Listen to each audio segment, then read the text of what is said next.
Claro, ¿no? dices, entonces yo puedo leer libros, cursos de formación y ahí me voy formando, porque la educación es una cosa muy seria. El proyecto de educación de nuestros hijos es muy serio. Somos los primeros educadores y los que tenemos que transmitir. La última vez que estuviste aquí, recuerdo perfectamente, Pilar, que nos decías... alucinaríais vosotros y los que nos están viendo de las preguntas al hilo de información, desinformación, al hilo de las preguntas cada vez que tienes sesiones con adolescentes que te hacen los adolescentes. Cuéntanos ejemplos, así para que los padres que estén ahora mismo en casa digan, esto le pasa a mi hijo de 14, 15 años por la cabeza. Hombre, ya nos has dado alguna pincelada, ¿no? Sí, no, la verdad es que sorprende. En general. También muy buen plan, ¿eh? No, sí. Muchas veces es verdad que tienen, lo que hemos dicho antes, preguntas de qué es el griego, el francés, el arameo, etcétera, etcétera, y no se quedan me despliego por ahí. Sí, y no llegan ni siquiera al inglés a probarlo. Exacto, y dice, hijo mío, hombre, apruébame el inglés por lo menos. Entonces yo les digo, de idiomas sé muy poco, y entonces se quedan ya, dices, esta mujer de qué va, qué mayor está. No, pero sí que les interesa, y a mí siempre me ha sorprendido, yo quizás que lo comentamos, que cuando les hablas de amor, de la vinculación y la relación que tiene el amor con... les interesa muchísimo. Sobre todo las chicas, ¿no? ¿O no? Y los chicos también. Les gusta que les hables y que hay una relación muy directa, vamos, fundamentalmente entre lo que es... Y entonces de relaciones precoces preguntan muchísimo también que por qué, que entonces si es bueno, cuándo... A mí siempre me sorprende la pregunta de ¿cuándo estoy preparada o preparado para tener relaciones sexuales? Y entonces dices, es que eso no es una preparación que tenga la persona como biología. Ajá. De ahí la desvinculación. Dices, no les han dicho que eso es una cosa... O sea, las relaciones sexuales no es una cosa de uno. Claro, pues si no a los 12 años ya biológicamente estás preparado. Biológicamente, claro. Dice, ¿cuándo estoy preparada o preparado? Sí. Y es que lo preguntan casi siempre. Es curioso. Fíjate, Pilar, yo pienso que ahora parece que lo que no es políticamente correcto, o sea, decir, que me voy a liar yo, lo tengo aquí bien preparado. Vamos, ahora lo políticamente correcto es decir que no pasa nada por mantener relaciones sexuales, pero no pasa nada por mantener relaciones sexuales a la edad que sea, en el momento que sea. Parece que decir lo contrario se te van a echar todos a la cabeza. ¿Esto cómo debe ser, Pilar? Yo digo lo contrario. Aparte de que nuestros hijos hay que educarlos en positivo. No pasa nada por no tener relaciones precozmente. Entonces, yo la primera vez que lo dije, digo, me mirarán y ya no me escucharán en el resto de la charla.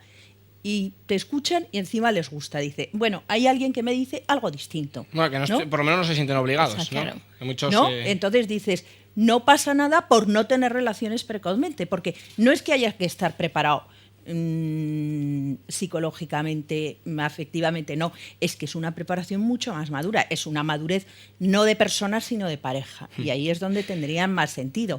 Os sorprendería en unas estadísticas, y perdona y acabo, que en una revista muy seria como inglesa, o sea, que las relaciones, la motivación principal para las primeras relaciones sexuales, el 50% es por curiosidad. Ah, sí, nos lo dijiste, cierto. Entonces dices, cuando lees la estadística, dices, es que si tú a esos niños los formas bien, dejarán de tener esa curiosidad. Dices, me han hablado de esto, dices, pues única y exclusivamente por curiosidad, un 50% del estudio. Muchas veces a una persona... Se generan muchas expectativas en torno a ese momento. A un joven 16 o a una joven 16, 17 años, 15. Claro, muchas veces hablarle de este tema es el cuerpo le está diciendo una cosa y quizás la cabeza le está diciendo otra. Porque ellos mismos se dan cuenta muchas veces que dicen, me estoy metiendo en un jardín, ¿qué hago? ¿Qué tal? Y entonces luego que te digan en una pregunta, un chaval, en realidad no es para tanto, te deja como muy... te hace pensar, o a mí por lo menos me hace pensar... Esto te lo han escrito los chavales. Sí. Entonces te dice, es que en realidad no es para tanto, es ¿por qué? Y entonces hay que explicarles que cuando uno tiene, porque hay mucha gente que tiene el primer encuentro con una persona que casi no conoce. Claro. Si tú tienes una relación sexual con una persona a la cual no conoces, a la cual no te entregas y que no es por amor, sino que tú buscas tu propia curiosidad, o tu propio placer, claro. Como el hombre y la mujer no son iguales en cuanto a la relación sexual, está claro. Pues no tienen placer y entonces dicen, pues esto no es para tanto. Entonces se caen del guindo, y se caen del guindo como diciendo, oiga, claro. ¿Qué hago mal?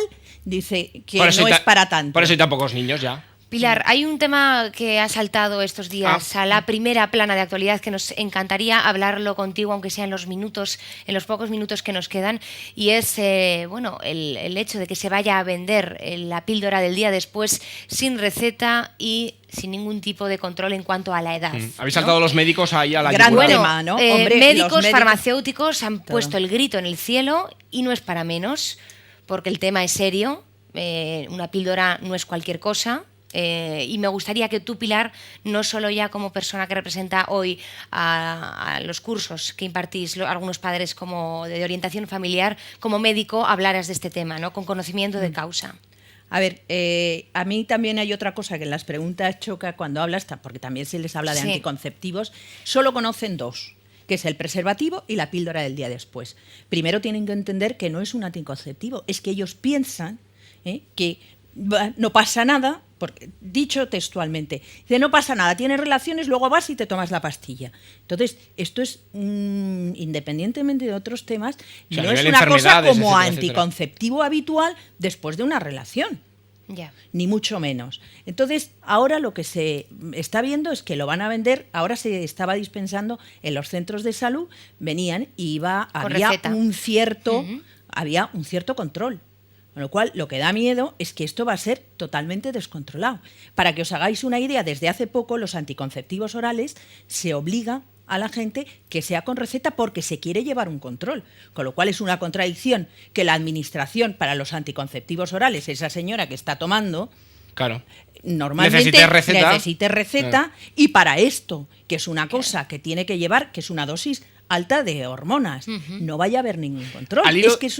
Al hilo de eso, que además, como dices, es descabellado y que los médicos, también los farmacéuticos, pero sobre todo los médicos habéis saltado a la palestra, los de sanidad pública, privada, etcétera, todos, el tema de las hormonas, porque leí hace poco con la noticia saltado esta semana que es una auténtica bomba hormonal. Claro, los que somos legos en medicina no tenemos ni idea y los que somos hombres y no mujeres, pues claro, no sabemos qué es esto. Vamos a por los efectos de la bomba hormonal. Claro. ¿Qué ocurre? ocurre? Ver, es una dosis alta de hormonas para tomar en una vez. Entonces, el efecto que tiene depende de en la parte del ciclo que estés.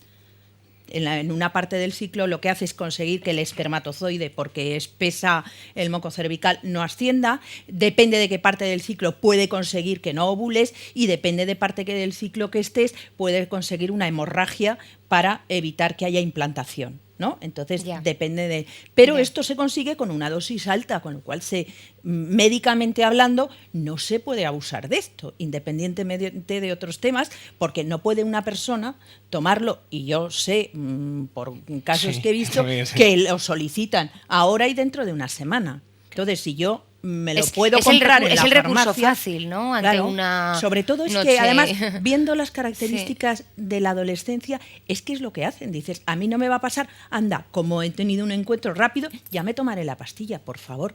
Informemos y formemos a nuestros adolescentes de que eso no es así. Y luego yo me hago una pregunta y ahí la dejo, ¿no? Toda medicación tiene sus efectos secundarios. Okay. Si no hay una dispensación, no hay un médico, no hay un farmacéutico, un adolescente sin permiso de sus padres se lo puede tomar, si tiene sus efectos secundarios, si ocurre, por ejemplo, una hemorragia.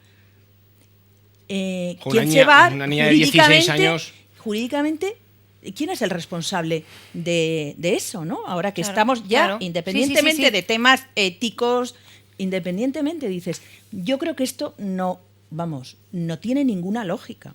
Ninguna. O sea, estamos controlando los antibióticos, estamos controlando los jarabes para todo. Ya no solo medicamentos, estamos controlando todo. El tabaco no puede ser. Los barbitúricos. Todo. Hay algunos que estábamos acostumbrados a mezclar algún tipo de cosas y ahora estamos un poco nerviosos. No, pero sí que es cierto que la realidad es que es un poco. Para ir a la farmacia y solucionarte una gripe, un medicamento clásico y necesitas ir al médico, pues mire, tengo a mi hijo con gripe. Claro, y ahora esto sí que es una contradicción total. Lo dejamos ahí para que la gente desde Yo creo que debería ir una mesa redonda con... Interesante. Sí, hablando solamente de esto. Pues sí. De la bomba hormonal. Lo pondremos en marcha.